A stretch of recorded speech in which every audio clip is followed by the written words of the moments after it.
I guess it's going to be more of a question. You know, what are you? Are you the sea or are you the stream? And I ask that because when we talk about things like that, we're always this, bad influences, bad influences. What are you? Are you the bad influence? Or are you the good kid with the bad influences? It's strange that I never seem to come across the bad influences in my classes. I talked about these things with people outside of class. I never come across the bad influences.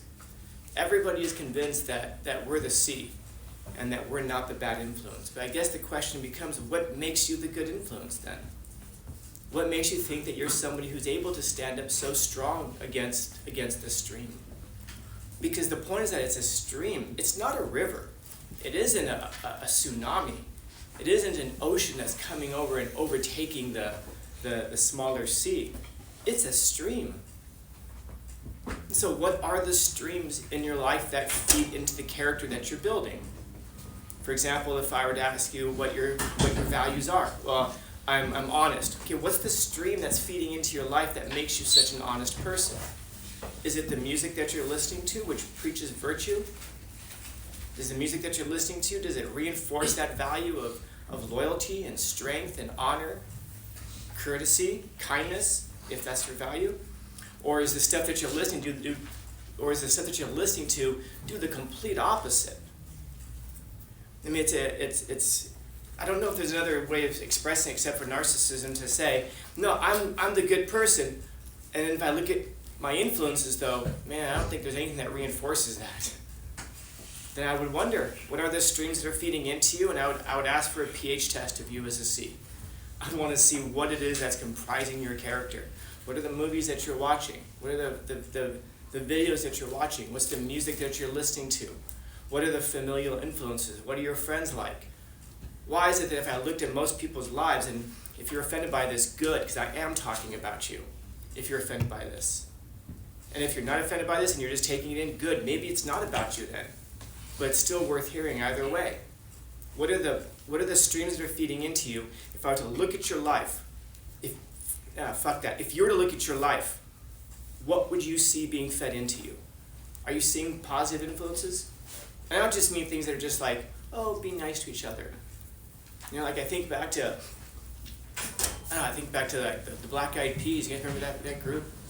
They had a great song on their record, which was all about like Father from heaven, help us from above. And everyone's like, yeah, where's the love, man? You know what song comes right after that on the record? Let's Get Retarded in Here. You probably know it as Let's Get It Started because it was edited for the radio. But my goodness, do we not see any issue with that? Like if what you're putting out there has to be edited for the radio, and that's a song, by the way, that they would never release today. Too bad, because it's actually a pretty good song, just exactly as it is. But what are the influences that you're feeding into? What are the things that we're championing? What are the things that we're celebrating? What are the clubs that we're joining? What do they actually promote? What is it that we're really about? And it's too often it just seems that we're just about kind of whatever streams are feeding into us.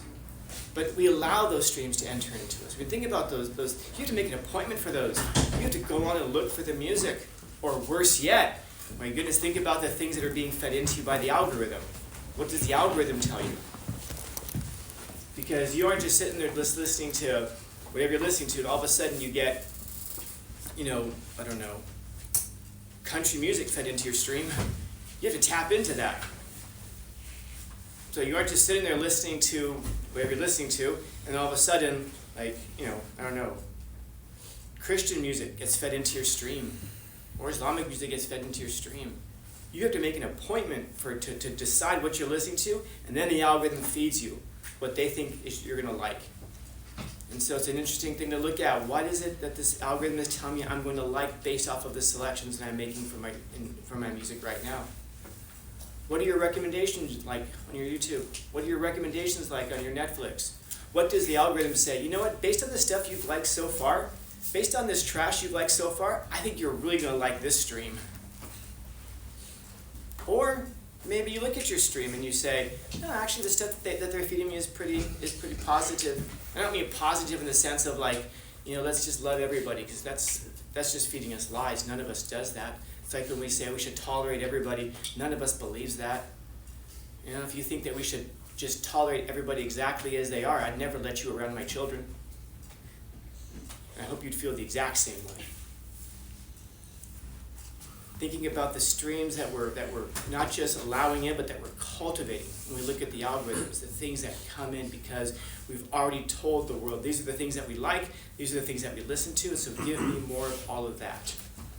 And it's just an expression of narcissism, man, to say, I can take in all of this and not become polluted whatsoever.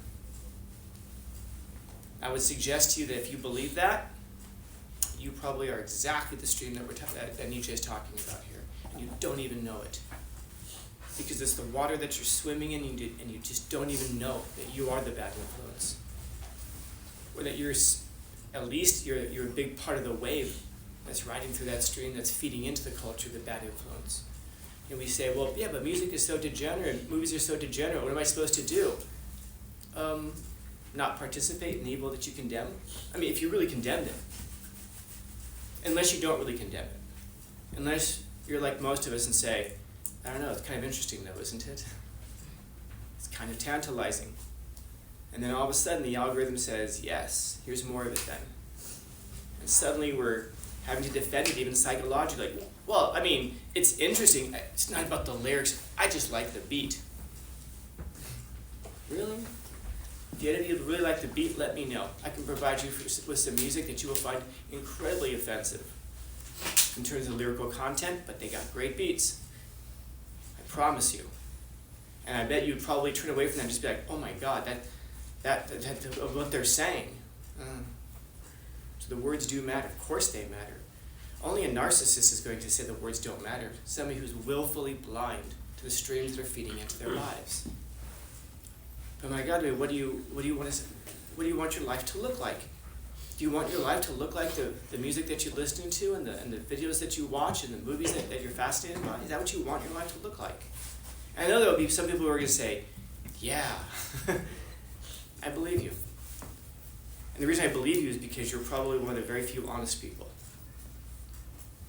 The one who's willing to acknowledge it, call themselves what they are. And we should call things by their proper names because it makes things simpler. At least we're not going to deny, because if we ever wanted to change, if we're denying it, we have to break through the denial first, and then we can start working on the change. For the person at least who admits it, then you can at least start working on the change immediately without having to break down all of the facade.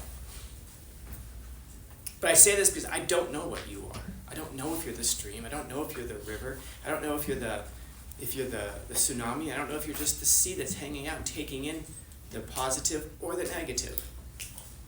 But don't lie to yourself, man. If I'm sitting next to you in a bathtub for some reason, it's only weird if you think about it, and I tell you, I just peed. How fast would you jump out of that bathtub? Should have jumped out faster, but yeah, you're probably pretty quick.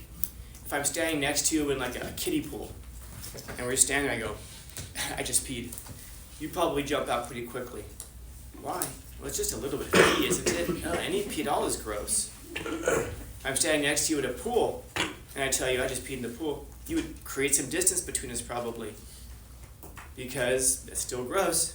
And even if we're in the ocean, and I peed next to you, you probably create, know how big that body of water is, because you recognize that even just a little bit of pee means you get pissed on. The same is true with the influences in your life. Just a little bit of negative influence is all it takes if you're not paying attention to it. Because it comes in and it's psychological. Which, by the way, if I never tell you that I peed, you still got peed on. You just didn't know it. Sometimes that's the case too with the influences that we take in. Unless we're paying attention to it. None of us has an excuse not to pay attention to it. Because we all know what is positive, what's negative. We all know what's forthright. And if you took yourself out of the equation, and I were to ask you, the things that you're taking in, the ways that you're behaving, would you want your children to behave that way? if you had children right now and you love them more than anything in the world, would you want them to do that? If you have your best friend who you actually really genuinely care about, would you want them to take in the influences that you're taking in? Would you want them to live a life that's going to be based off of those influences? My God. If you really care about a person, then I hope you'd say no to both of those questions. So maybe the next step is to treat yourself like somebody who matters. Because you do. Treat yourself like someone who you care about. Because you should. Because you're at least as valuable as those children who you might want to have someday. Because you're going to be the sea that they're going to be swimming in, and whatever influences you allow through those streams is the sea that they're going to be swimming in as they grow up. How far do those? There is no well, when that happens someday, then I'll straighten my life out. You won't be able to, man. That's like saying, well, I'm going to take a big drink of this, piss-soaked water, but don't worry, my kidneys will work it out when I drink it. No, man. It's going to be too late at that point. If we can't work it out now, when can we? The stronger the foundation, the stronger the building's going to be on top of it. If we don't take care of those things now, the person who all of these influences create is exactly the parent that your children are going to have. And if you care about them, if you're going to care about them, even if you're going to pretend to care about them, maybe clean out your seat. Put a little chlorine in there or something, I don't know.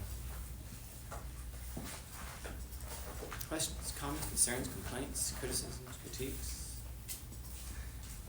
Happy Wednesday?